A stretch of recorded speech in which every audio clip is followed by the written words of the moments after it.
আসসালামু আলাইকুম রহমতুল্লাহি আবরাকাতু। এরপরে রাবিনা রহমান চৈতি আইডি থেকে আপনি লিখেছেন, গর্ভাবস্থায় সারাদিন প্রচুর পরিমাণে পানি খাওয়ার প্রয়োজন হয়, এমত অবস্থায় কি রোজা না রাখার সুযোগ থাকবে? মোহাম্মদ আহমদ আপনি লিখেছেন, একজন আমার পাশে বসে আমাকে অন্য ভাইয়ের গীবত করছে, এতে কি আমার গুনাহ হবে?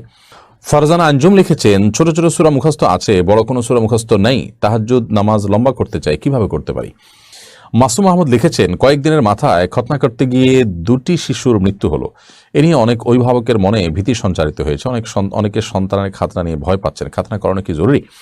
শবনম নিঝুম আপনি লিখেছেন, আমার আম্মু অসুস্থ ছিল, তখন আমার আব্বুর মানত করে আম্মু সুস্থ হলে আম্মুকে নিয়ে কিশোরগঞ্জ পাগলা মসজিদে নামাজ পড়তে নিয়ে যাবে, এটা কি করা যাবে কিনা? যদি প্রচুর পরিমাণ পানি না খেলে আপনার অসুবিধা হতে পারে চরম পর্যায়ে, এরকম হয়, তাহলে সেক্ষেত্রে রোজা ভাঙতে পারেন, কিন্তু এটার জন্য একজন দিনদার ডাক্তার, যিনি রোজার গুরুত্ব বুঝেন, আবার আপনার শরীরের কন্ডিশনও ভালো বুঝবেন, এরকম ডাক্তার, বরং একাধিক ডাক্তার যদি আপনাকে সতর্ক করেন যে আপনি রোজা রাখতে পারবেন না, তাহলে সেটা আপনি করতে পারেন। আর যদি সেরকমটি না হয়, তাহলে সেক্ষেত্রে আপনি এই ঠুনকো অজুহাতে রোজা ভাঙার সুযোগ থাকবে না। যেমন আমরা রাতের বড় একটা অংশ ঘুমিয়ে থাকি, আমরা তো তখন পানি পান করি না। তো আপনি যেটা করতে পারেন যে রমজান মাসে দিনের বেলা সমস্ত কাজ কাম, রান্না বাড়া, অন্যান্য কাজকাম করলেন, আর দিনের বড় অংশ আপনি শুয়ে থাকলেন, ঘুমিয়ে কাটালেন, তাহলে সেক্ষেত্রে আপনার জন্য রোজা রাখাটা সহজ হবে। তো এরকম বিভিন্ন ওয়েতে আমরা রোজা রাখার চেষ্টা করতে পারি। ঠুনকো সংশয়, সন্দেহ বা অজুহাতের ভিত্তিতে আপনার রোজা ভঙ্গ করা অনুচিত। মোহাম্মদ আহমদ আপনি লিখেছেন, একজন আমার পাশে বসে আমাকে অন্য ভাইয়ের গীবত করছে, এতে কি আমার গুনাহ হবে? দেখুন, আপনার পাশে বসে যদি আরেকজনের গীবত করা হয় আর আপনি যদি সেটা শুনেন, তাহলে সেক্ষেত্রে অবশ্যই আপনি গুনাহগার হবেন। একজন ইমানদার হিসাবে গীবত যেরকম করা থেকে আপনি বেঁচে থাকবেন, গীবত শোনা থেকে আপনাকে বেঁচে থাকতে হবে। কারণ কোরআন কারীমে গীবত যারা শুনে বা মন্দ কথা যারা শুনে, তাদের ব্যাপারে, মিথ্যা কথা শুনে, মন্দ কথা শুনে, তাদের ব্যাপারেও কিন্তু ভর্ৎসনা করা হয়েছে। বিধায় আপনি সেখান থেকে বেঁচে থাকবেন। কেউ যদি এরকম অন্যায় কাজ করে, তাহলে সেক্ষেত্রে আপনি প্রতিবাদ করবেন, সম্ভব হলে বন্ধ করবেন, আর না হলে সেখান থেকে আপনি সরে যাবেন। ফারজানা আঞ্জুম লিখেছেন, ছোট ছোট সূরা মুখস্থ আছে, বড় কোনো সূরা মুখস্থ নেই, তাহাজ্জুদ নামাজ লম্বা করতে চাই, কিভাবে করতে পারি? ছোট ছোট যে সূরাগুলো মুখস্থ আছে সেগুলোই বারবার পড়তে পারেন, একটা সূরাকে কয়েকবার পড়তে পারেন, ধীরে ধীরে পড়বেন, সুন্দর করে পড়বেন, এতে করে আপনি সালাতকে লম্বা করতে পারেন, দীর্ঘ করতে পারেন। সেই সাথে বড় সূরাগুলো, তুলনামূলক বড় সূরাগুলোকে আপনি মুখস্থ করার চেষ্টা অব্যাহত রাখা উচিত, এবং সেই সূরাগুলোকে সালাতের মধ্যে আপনি বারবার পড়লে ইনশাআল্লাহ বিদিল্লাহ মুখস্থটা ভালো করে বসে যাবে।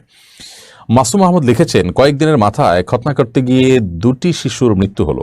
এ নিয়ে অনেক অভিভাবকের মনে ভীতি সঞ্চারিত হয়েছে, অনেকে সন্তানের খাতনা নিয়ে ভয় পাচ্ছেন, খাতনা করানো কি জরুরি? দেখুন, খাতনা এটা সকল নবীদের সুন্নাহ এবং সুনানুল ফিতরা বা প্রকৃতিগত সুন্নাহসমূহের একটি গুরুত্বপূর্ণ একটি আমল, বিধায় এটি করা দরকার। কিন্তু এটা নিয়ে যে আপনার আতঙ্কিত হওয়ার মতো পরিবেশ তৈরি হয়েছে, সেটা প্রমাণ করছে যে আমরা কতটা অব্যবস্থাপনার মধ্য দিয়ে আমাদের জীবন যাপন করে যাচ্ছি, আমাদের সমাজটা কোন জায়গায় চলে গেছে এবং অব্যবস্থাপনা স্বাস্থ্য খাতে কোন পর্যায়ে পৌঁছেছে। এখান থেকে সেটা পরিষ্কারভাবে বোঝা যায় যে অ্যানেস্থেসিয়ার ব্যবহার যেখানে সেখানে হচ্ছে, অননুমোদিত জায়গা হচ্ছে, এখন আইন করে বলতে হচ্ছে যে অনুমোদিত জায়গার বাইরে অ্যানেস্থেসিয়া দেওয়া যাবে না। পৃথিবীর বিভিন্ন দেশে আমরা দেখি যে কিভাবে মানুষ ট্রিটমেন্ট দিয়ে থাকে, এবং ট্রিটমেন্টের ক্ষেত্রে আপনার যে সমস্ত অনিয়ম হয় সেগুলোকে কিভাবে নিয়ন্ত্রণ করে। শুধু মেডিসিনের কথা যদি আমরা বলি, সারা পৃথিবীতে মেডিসিন চাইলে কেউ কিনতে পারে না, কারণ মেডিসিন মানুষের খেয়াল খুশি মতো যদি মানুষ নিতে থাকে, মানুষ দুরারোগ্য ব্যাধিতে ভুগতে থাকে। আমার দেশে ক্যান্সার বলুন, আপনি ডায়াবেটিস বলুন, আপনার হার্টের সমস্যা বলুন, কিডনির সমস্যা বলুন, এত ভয়ঙ্কর পর্যায়ে পৌঁছে গেছে যে এগুলো নিয়ে আসলে আমাদের রীতিমতো আপনার কপালে ভাঁজ পড়ার কথা। কিন্তু দুঃখজনক বিষয় হলো যে এগুলো যেন দেখবার কেউ নাই, এগুলো নিয়ে যেন আমাদের কোনো বিহিতি নেই, এরকম একটা ভয়ঙ্কর পরিস্থিতির মধ্যে আমরা আসলে দিনাতিপাত করছি। আমাদের ভাগ্য সত্যি খারাপ বলতে হবে।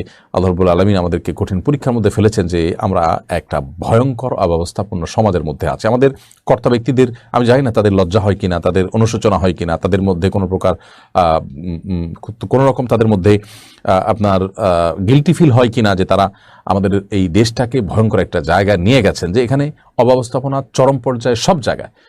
আপনি যে কোনো জায়গা থেকে ওষুধ কিনতে পারবেন। পৃথিবীর একটা আমাদের চাইতেও অনেক গরিব দেশ আছে যে তাদের নিয়ন্ত্রণ আছে। আপনি যেখানে সেখানে ওষুধ কিনতে পারবেন না, যেখানে সেখানে অ্যানেস্থেসিয়া দেওয়া যাবে না, যেখানে সেখানে যা তা করা যাবে না, একটা নিয়ম শৃঙ্খলার মধ্যে থাকে। খাতনার ব্যাপারে ভীতিকর পরিস্থিতি তৈরি করার জন্য সংঘবদ্ধ কোনো চক্র ষড়যন্ত্র করে এগুলো করছে কিনা, আমার মনে হয় সেটি খতিয়ে দেখার যথেষ্ট সুযোগ আছে। যখন আধুনিক চিকিৎসা ব্যবস্থা এতটা সহজলভ্য ছিল না আমাদের দেশে, তখন গ্রামে গঞ্জে সারা দেশে খাতনা হয়েছে। খাতনার কারণে কোনো শিশুর মৃত্যুর খবর আমরা কেউ কিন্তু কোনো দিনই শুনিনি। অথচ এখন আধুনিক চিকিৎসা ব্যবস্থার এই সময়ে আমাদের দেশে ঢাকা শহরের মতো জায়গায় দুইটি শিশুর মৃত্যু হলো, আরেকটা শিশুর অতিরিক্ত রক্তক্ষরণের কারণে ডাক্তারকে বদলি করে সেন্ট মেটেনে দুজন ডাক্তারকে পাঠানো হলো, আমরা দেখলাম। তো পরপর 3টি ঘটনা আমরা বলতে পারি যে এই ধরনের ঘটেছে। আমার মনে হয় যে এটা নিয়ে কাজ করা দরকার।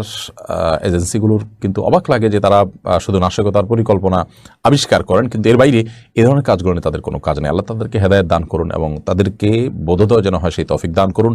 আমার মনে হয় যে অভিভাবকরাও একটু দায়িত্বশীলতার পরিচয় দিতে হবে এবং যেখানে সেখানে খাতনা করাবেন না। একদম রেজিস্টার্ড কোনো হসপিটাল ছাড়া, রেজিস্টার্ড কোনো ডাক্তার ছাড়া যেখানে সেখানে খাতনা করানো থেকে আমাদের নিবৃত্ত থাকতে হবে। স্বপ্ন নিঝুম আব্দুল লিখেছেন, আমার আম্মু অসুস্থ ছিল, তখন আমার আব্বুর মানত করে আম্মু সুস্থ হলে আম্মুকে নিয়ে কিশোরগঞ্জ পাগলা মসজিদে নামাজ পড়তে নিয়ে যাবে, এটা কি করা যাবে কিনা? দেখুন, ভুল কোনো মানত যদি মানুষ করে তাহলে সেক্ষেত্রে সেই মানত পুরা করা জরুরি না। যেহেতু ভুল মানত করেছেন আপনার বাবা, কারণ আপনার মা অসুস্থ ছিলেন, ওনাকে পাগলা মসজিদে নিয়ে যাবেন, পাগলা মসজিদে নিয়ে গেলে তার বিশেষ কোনো কল্যাণ হবে এমনটি মনে করাটা ভুল। অতএব এই মানত তিনি পূরণ করবেন না, বরং ভুল মানত করেছেন তিনি কসমের কাফারা দিয়ে দিবেন।